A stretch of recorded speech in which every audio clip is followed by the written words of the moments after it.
At this point, let's get a check of where Sandy is, the remnants that are sweeping through the area. Janice Huff is standing by, keeping a close eye on all of this. Janice? Well, still being affected by Sandy, Contessa, in a large-scale view because the storm was so big. The center of circulation, though, has been on land for several hours now, continues to move westward. It's southwest of Philadelphia right now, the center, actually. But you can see the entire storm system, pretty large, encompasses all of the Northeast with either rain, wind, or storm surge across the region. We are seeing some rain here in the tri-state and across southern New Jersey. They're seeing some pockets of moderate rain, but nothing too heavy. The storm continues moving to the west. In our general area, though, we're seeing some rain showers that are light to moderate across the region. The storm reports have just been numerous. Of course, we've seen lots of video and pictures of storm reports of trees down and power outages all across the tri-state. And it looks like we're going to see more of those popping up.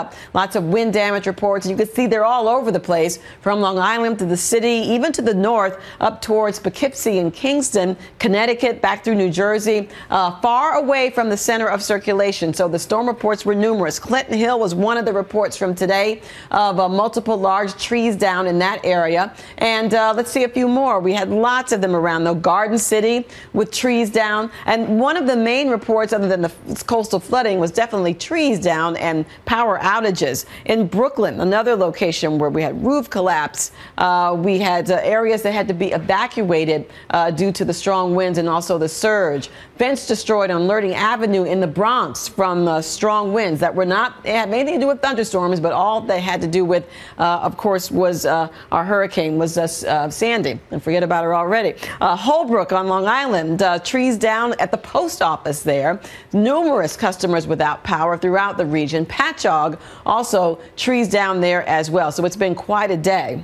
In terms of winds, actually even now, because near the center of what's left of Sandy, we're still seeing hurricane force winds. Out from that, still seeing sustained winds of 58 miles an hour and higher, close to 75 miles an hour in our general area. So even though Sandy has moved onshore and Sandy is weakening, we're still seeing some strong winds, strong enough to bring down more trees, extending all the way up into southern Maine now. So New England getting sustained winds of 39 miles an hour and higher, and those are tropical storm force winds. What's expected to happen when we go through time? This area, the strongest area, starts to shrink. The hurricane force winds shrink as Sandy continues to weaken. The other areas of 58 mile per hour winds and higher, that starts to shrink as well as we go through tomorrow morning. And then we're left with maybe some tropical storm force winds into tomorrow afternoon around the area.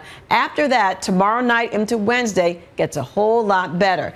Meteorologist Steve Villanueva is in the Weather Center to talk about what's happening out there right now, because, Steve, it's still pretty blustery in a lot of spots, and dangerously so. Oh, it is, Janice. We're still seeing very strong winds out there. Even though the storm system is now on shore and it is starting to lose some of its punch, we're still seeing very strong winds almost at hurricane force in some spots. In fact, that's what we're seeing right now in Newark, with a wind gust of almost 70 miles per hour right now at Newark Airport. It's down to about 23 miles per hour right now in Emerson, 43 at JFK, 53 over into Farmingdale, and 49 in Islip. So these winds are still very strong enough to knock down trees and power lines, and that's what we've been seeing all day, and it looks like we'll continue to see that during the overnight hours as well. We still have that coastal flood warning in effect. That's going right on through Tuesday. In fact, right now we are just past the high tide cycle in the Long Island Sound for portions of Westchester County, Fairfield County, northern Nassau County, where the high tide was at midnight.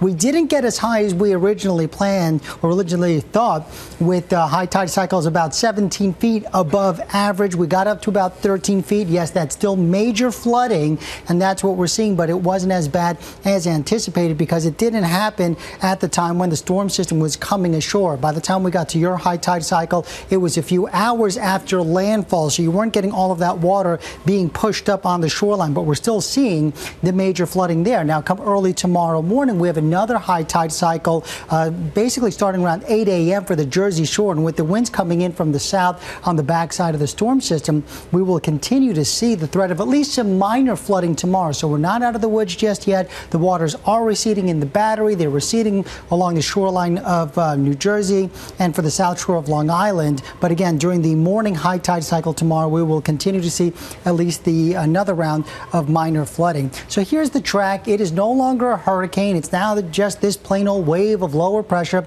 but it is still producing winds of roughly 75 miles per hour. And it's going to meander in the northeast for the next couple of days. It'll be much weaker, but nonetheless, right on into Thursday and Friday, we'll still see wind gusts of maybe 20 miles per hour at times because of this storm system, because it's going to be just to our north, moving through upstate New York. It's going to take several days before it all finally moves on out of here. Over to you guys.